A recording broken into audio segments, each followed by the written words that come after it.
স্বাগত ডিবিসি সংবাদে, আপনাদের সাথে আছি সুরভি আলম তরণী।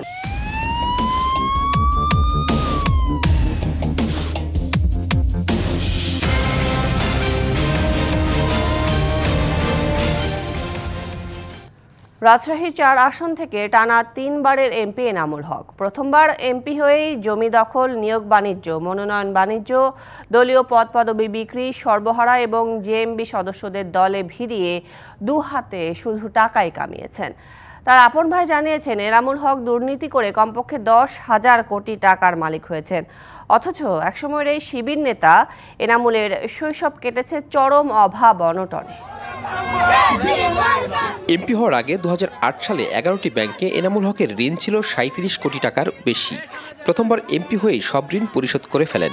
২০১৩ সালে নিজের হলফনামায় নিজেই ৩৭ কোটি টাকা ঋণ মুক্তির ঘোষণা দেন।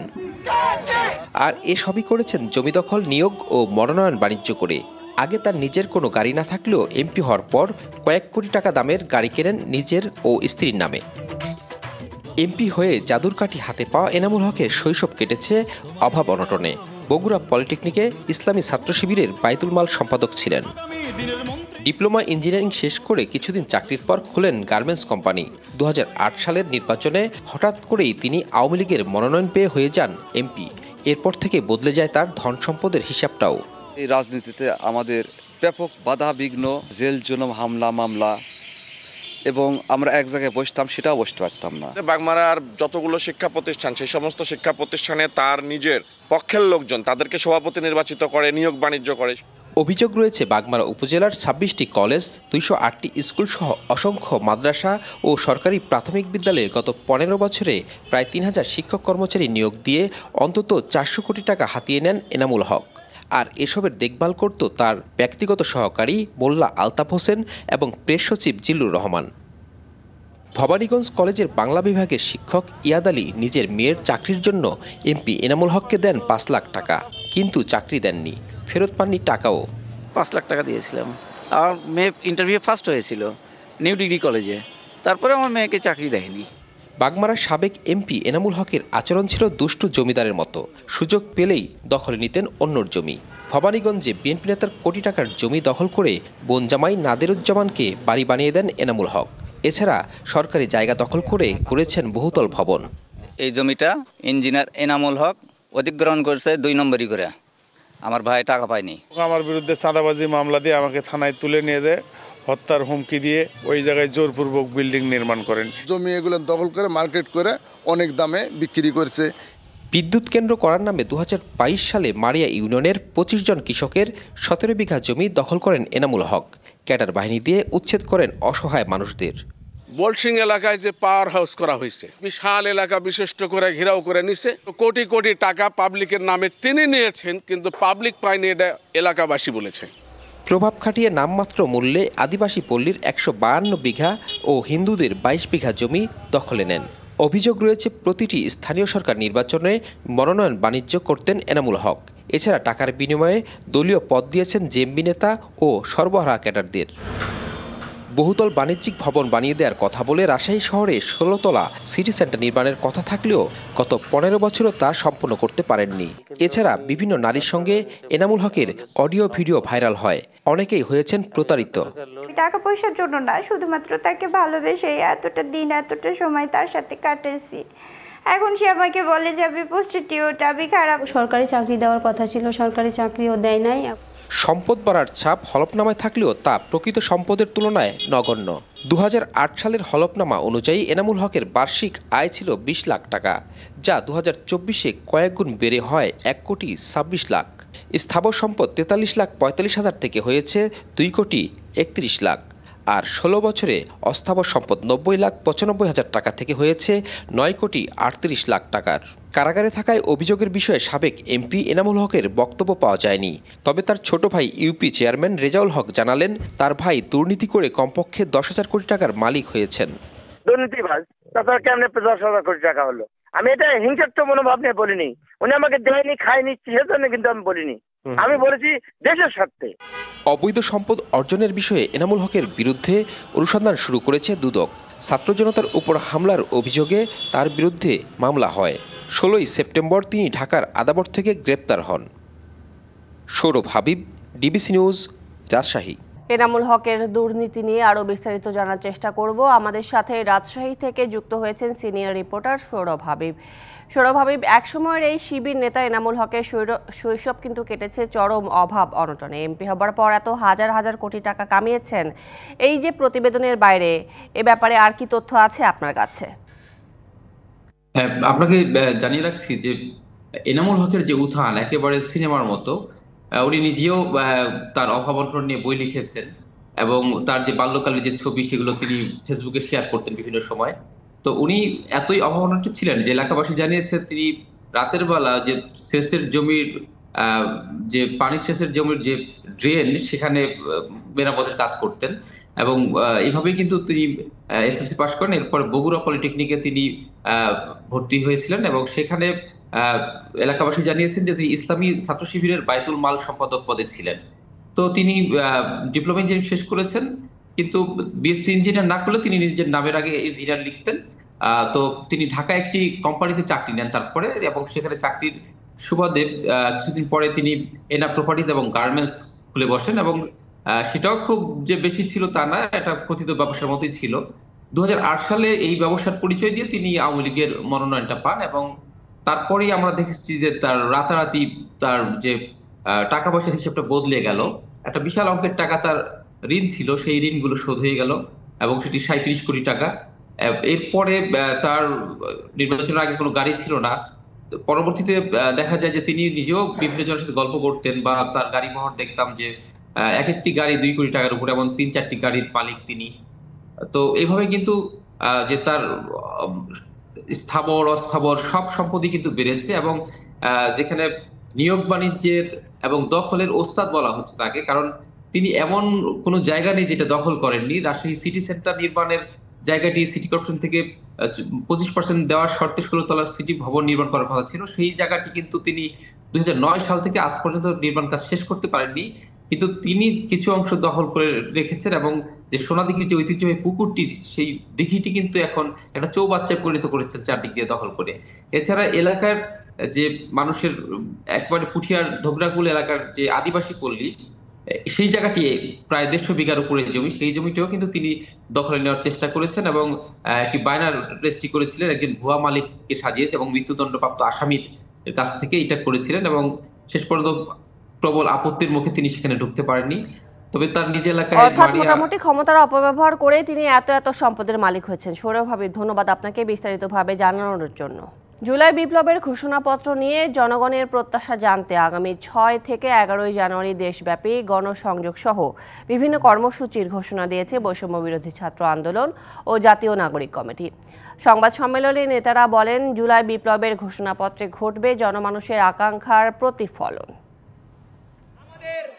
সম্প্রতি জুলাই বিপ্লবের ঘোষণাপত্র প্রকাশের ঘোষণা দেয় বৈষম্য বিরোধী ছাত্র আন্দোলন ও জাতীয় নাগরিক কমিটি। 31শে ডিসেম্বর এ নিয়ে কেন্দ্রীয় শহীদ মিনারে ছিল বড় পরিসরের আয়োজন, কিন্তু একদিন আগে বলা হয় জুলাই বিপ্লবের ঘোষণাপত্র প্রকাশ করবে সরকার। বৈষম্য বিরোধী কর্মসূচি রূপ নেয় মার্চ ফর ইউনিটিতে। দেয়া হয় 15 দিনের আলটিমেটাম।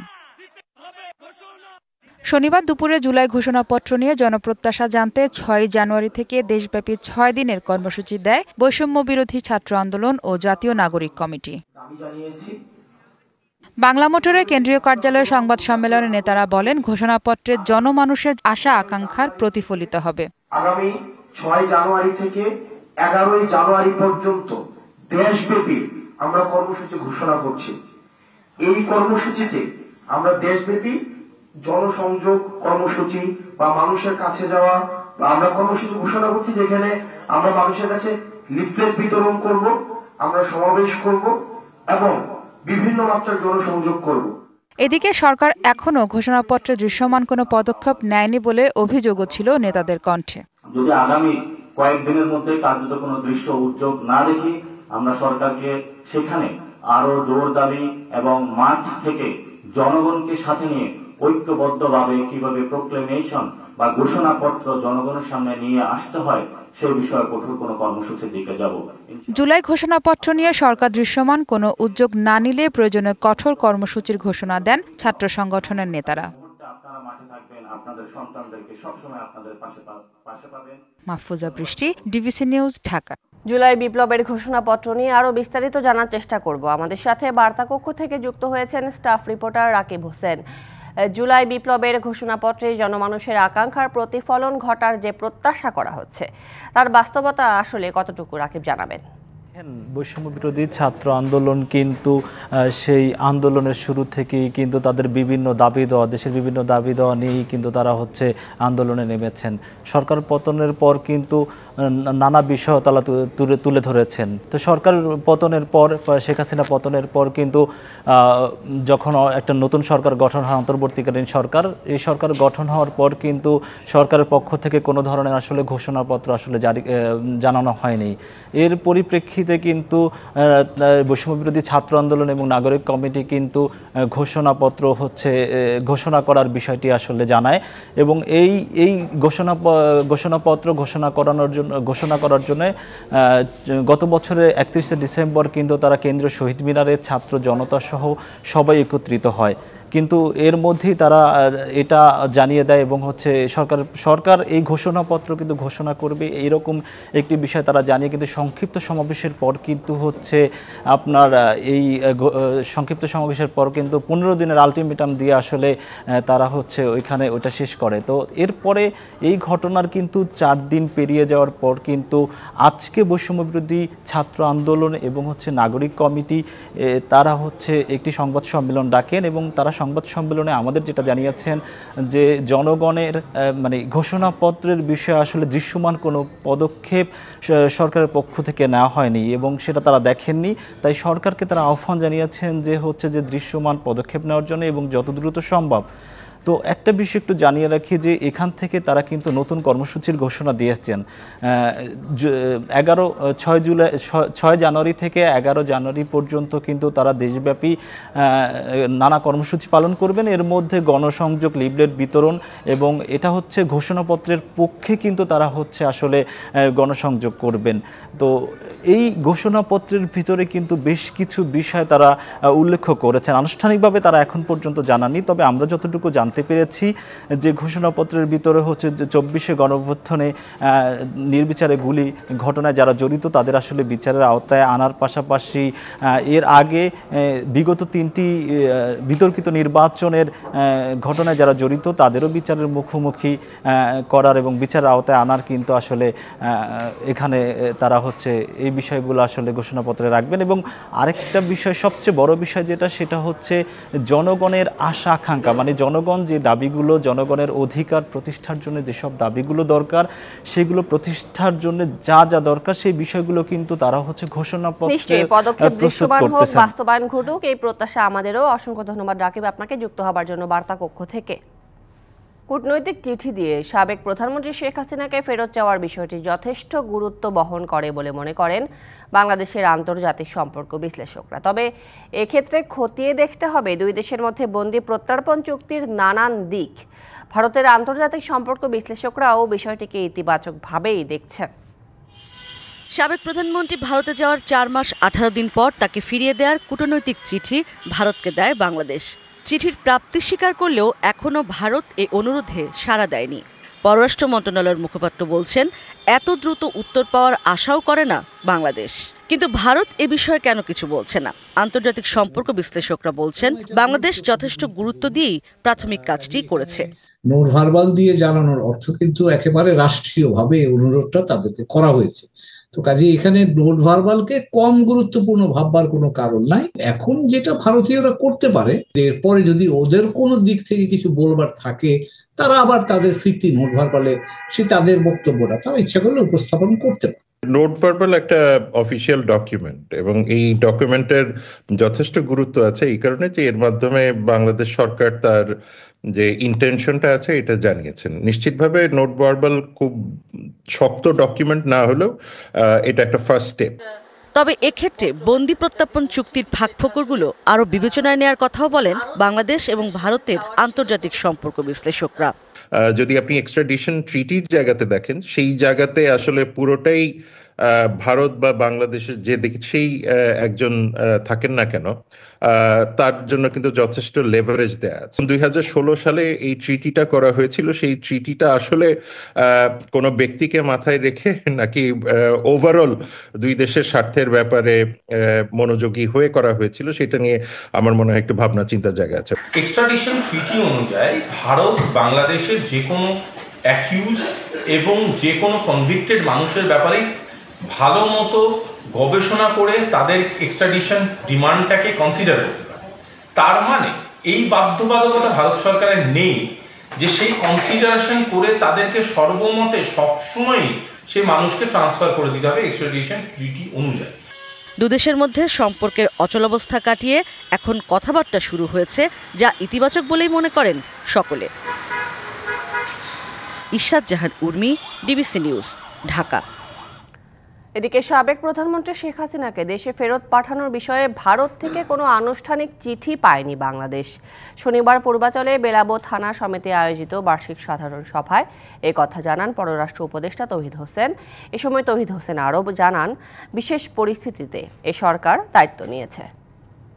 নিউজের অন্য কিছু নেই, ব্যাপারটা হলো যে আমরা যা কিছু বক্তব্য আসুক না আমরা সাথে দেখছি এবং সেটার প্রেক্ষিতে আমাদের অবস্থান আমরা ঠিক করে নেব।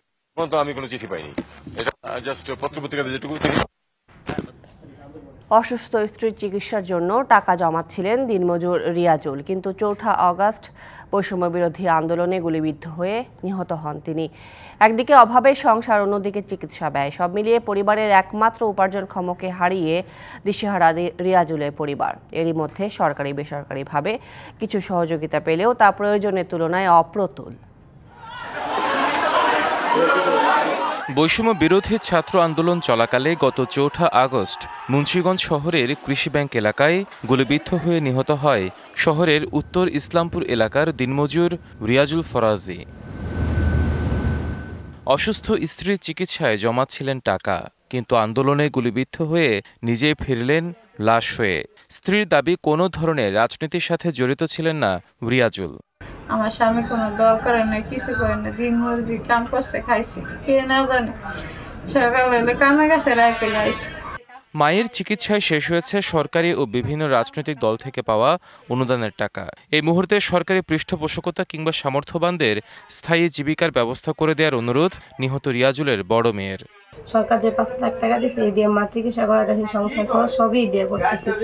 যদি সরকার আমাকে পাশে দাঁড়ায় আর আমার বোনের যদি একটা চাকরি, ফ্যামিলি যে কোনো একজনের চাকরি দিলাম, চলে খাইতে পারবো। স্থানীয়রা বলছেন, এখন পর্যন্ত যেসব সহযোগিতা পেয়েছেন তা প্রয়োজনের তুলনায় অপ্রতুল। গুলিবিদ্ধ হয়ে দীর্ঘদিন হাসপাতালে ট্রিটমেন্ট করে আসলো, তারা বর্তমানে কি অবস্থায় আছে, কিভাবে তাদের সংসার চলে, সেই বিষয়ে আমি সরকারের কোনো পদক্ষেপ বা কোনো দলের পক্ষ থেকে ওরকম কোনো পদক্ষেপ দেখতে পাচ্ছি না। নিহতের পরিবারের ভবিষ্যৎ নিশ্চিতে সরকারিভাবে যথাযথ উদ্যোগ নেওয়া হবে, এমনটাই প্রত্যাশা স্থানীয়দের। DBC news desk. 2 দিনের কুয়াশার চাদর সরিয়ে সূর্যের দেখা মিলেছে রাজধানীতে, কমেছে শীতের অনুভূতিও। আজ পঞ্চগড়ে তেঁতুলিয়ায় দেশের সর্বনিম্ন তাপমাত্রা রেকর্ড করা হয় 9.4 ডিগ্রি সেলসিয়াস। আগামী 2-3 দিন তাপমাত্রা খানিকটা বাড়তে পারে, তবে 9 থেকে 14 জানুয়ারির মাঝামাঝি শৈত্যপ্রবাহের সম্ভাবনা দেখছে আবহাওয়া অধিদপ্তর। উত্তরের জেলা পঞ্চগড়ের তেঁতুলিয়ায় পৌষের মাঝামাঝি সময়ই জেঁকে বসেছে শীত। 2 দিন ধরে ভোরে কুয়াশা না থাকলেও হিমেল বাতাসে অনুভূত হচ্ছে বরফের মতো ঠান্ডা, সঙ্গে পড়ছে শিশির বিন্দু। রাতভর বৃষ্টির মতো ঝরতে থাকে কুয়াশা, বেগ পেতে হচ্ছে সড়ক মহাসড়কে যানবাহন চলাচলে। পঞ্চগড়ের তেঁতুলিয়ায় সর্বনিম্ন তাপমাত্রা রেকর্ড করা হয়েছে 9.4 ডিগ্রি সেলসিয়াস। আবহাওয়ার এমন পরিস্থিতিতে নিম্ন আয়ের মানুষের দুর্ভোগ চরমে। কুয়াশার জন্য কোনো দেখা যায় না, মানুষ কিছু দেখা যায় না। এই ঠান্ডার কারণে কাজ তো করা যায় না, কাজ না করলে এখন আমরা কি করে চলবো? চুয়াডাঙ্গায় তাপমাত্রা কিছুটা কমলেও কমেনি শীতের তীব্রতা। বিভিন্ন হাসপাতালে বেড়েছে ঠান্ডাজনিত রোগীর সংখ্যা। আমরা শীতের জ্বালা মজ্জা আছে, একটা কম্বলও পারলাম না। ঠান্ডায় ভাড়াও হচ্ছে না, ছিটে বেড়ানোও যাচ্ছে না, তাও কাস্টমার থেকে চালাচ্ছে। পাখি ভ্যান চালিয়ে আমরা খাই, ঠান্ডায় কেউ গাড়িতে ওঠে না ঠিক মতন, আমাদের ভাড়া ভর্তি নেই। আবহাওয়া অফিস বলছে সপ্তাহের শেষ দিকে আবার বাড়তে পারে শীত, কয়েক বিভাগে হতে পারে গুঁড়ি বৃষ্টিও। তবে 8 জানুয়ারির পর থেকে সারা দেশে ফের মৃদু থেকে মাঝারি শৈত্যপ্রবাহ বইতে পারে। 8 তারিখের পর নতুনভাবে আবার মৃদু ধরনের শৈত্যপ্রবাহ দিয়ে শুরু হবে, যেখানে তাপমাত্রা 8 থেকে 10 ডিগ্রি সেলসিয়াসের মধ্যে ওঠানামা করবে এবং এরপরে এই স্পেলেও কোথাও কোথাও তাপমাত্রা 6 থেকে 8 ডিগ্রি সেলসিয়াসের মধ্যেও নেমে আসতে পারে। ঠান্ডা পরিস্থিতি বুঝে সবাইকে সতর্ক থাকার পরামর্শ দিয়েছে আবহাওয়া অধিদপ্তর। একটু রাইজিং টেন্ডেন্সি আছে আর কি। DBC news desk. সোমবার থেকে পর্দা উঠছে বিপিএল এর সিলেট পর্বের প্রথম দিনের অনুশীলনে ব্যস্ত সময় পার করছে দলগুলো। অন্যদিকে টিকিট কালোবাজারি রোধে ও সার্বিক নিরাপত্তায় নেওয়া হয়েছে নানান উদ্যোগ। শনিবার বিকেল থেকে কাউন্টারে দেয়া হচ্ছে টিকিট। প্রথম দিন টিকিট পেয়ে খুশি দর্শকরাও। সিলেট থেকে আরও জানাচ্ছেন প্রত্যুষ তালুকদার, ক্যামেরায় ছিলেন কৌশিক এস সিংহ। সকাল থেকেই সরগরম সিলেট আন্তর্জাতিক ক্রিকেট স্টেডিয়ামের গ্রাউন্ড। চা বাগান ও টিলাঘেরা মাঠে অনুশীলনে ব্যস্ত তামিম, মুশফিক, অনিক, শাহিন শাহ আফ্রিদি, কর্নওয়েলরা। ঢাকা পর্ব শেষে ফ্র্যাঞ্চাইজিগুলোর খেলোয়াড়দের অনুশীলনে মুখরিত সিলেটের স্টেডিয়াম পাড়া। ব্যস্ততা মাঠের বাইরেও চলছে স্টেডিয়াম সংস্কার ও সাজসজ্জার শেষ মুহূর্তের কাজ। সার্বিক নিরাপত্তা নিশ্চিতে আগেভাগেই ছক কষে রাখছে আইন শৃঙ্খলা বাহিনী। সেনাবাহিনীর তত্ত্বাবধানে অলরেডি আমাদের প্রেস বক্স সহ গ্যালারি এবং আরও বিভিন্ন জায়গায় যে বেশ কিছু সংস্কার হয়েছে, তার সাথে বোর্ডের পক্ষ থেকে ব্র্যান্ডিংয়ের যারা আছেন তারা সাজসজ্জার কাজগুলো দেখছেন। আমাদের পুলিশি ডিপ্লয়মেন্ট রয়েছে, সাদা পোশাকে নজরদারি রয়েছে, বিভিন্ন গোয়েন্দা সংস্থা রয়েছে। টিকিটের বিষয়ে যদি কোনো ঝামেলা থাকে আমাদের সাথে আপনারা যোগাযোগ করুন। টিকিট বিক্রির শুরুটা ছিল নির্ঝঞ্ঝাট। প্রিয় দলের পাশাপাশি বিশ্বসেরা ক্রিকেটারদের সমর্থন দিতে প্রতিটি ম্যাচেই দর্শকরা ভিড় জমাবেন। কর্তৃপক্ষের কাছে জানাবো যে মানুষ যেন সুষ্ঠুভাবে টিকিট পায়, কারণ অনেক সময় টিকিট কালোবাজারের কাছে চলে যায়। নারী টি20 সিরিজ হয়েছে এনসিএল, এই দুটোতে দর্শক খরা থাকলো। এবারে বিপিএলে কিন্তু গ্যালারি ভর্তি দর্শক হবে। ক্রিকেট প্রেমী এবং একজন সিলেটি হিসেবে আমরা যে এত গুরুত্ব পাচ্ছি সেটি আসলে নিঃসন্দেহে আমাদের জন্য গর্বের ব্যাপার। গেল আয়ারল্যান্ডের সাথে নারীদের টি20 ক্রিকেট সিরিজ, এরপর এনসিএল টি20 সিরিজ। কোনোটি তেমন একটা দর্শক টানতে পারেনি। তবে এবার দর্শক গ্যালারি উপচে পড়বে, এমনটাই প্রত্যাশা সকলের। সেই সাথে সিলেটের ক্রিকেট মদিদের প্রত্যাশা তাদের নিজেদের দল সিলেট স্ট্রাইকার্স কেবল সিলেটে নয়, পুরো টুর্নামেন্টে ভালো করবে। প্রত্যুষ Talukdar, DBC news, Sylhet international cricket stadium, Sylhet. সংবাদ এই ছিল এখনকার মতো। ডিবিসি নিউজের সংবাদগুলো পড়তে ভিজিট করুন dbcnews.tv আর ভিজিট করুন ডিবিসি নিউজের ফেসবুক পেজ এবং ইউটিউব চ্যানেল। সঙ্গে থাকুন।